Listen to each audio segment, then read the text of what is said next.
Another growing crisis in Haiti, figuring out how to protect the children who could be given up for adoption by mistake or even worse. And Anderson Cooper has been working on this part of the story all day in Port-au-Prince for us. Anderson, what did you find?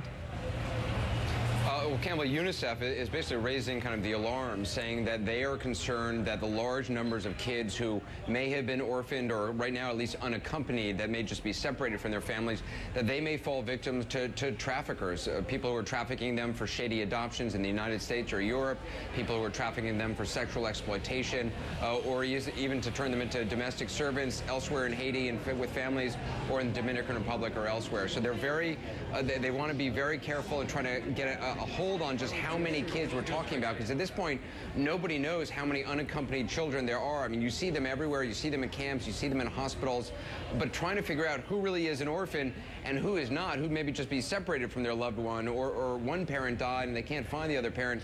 That's what UNICEF, groups like Save the Children and the Red Cross are going to be working on over the next weeks and months. But they say it is a critical situation right now.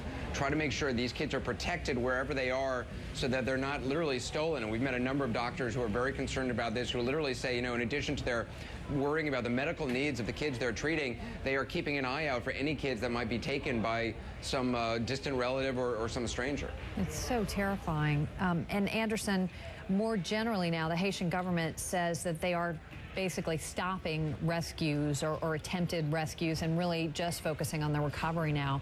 But are there still teams out there that are still searching for survivors?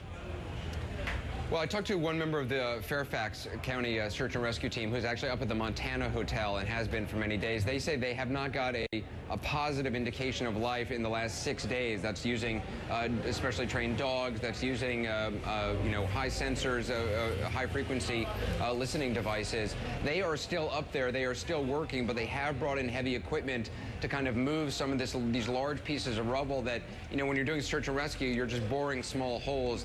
They are bringing in heavy equipment, which is certainly a sign that this is evolving. They would not say point blank they are no longer in a rescue mode.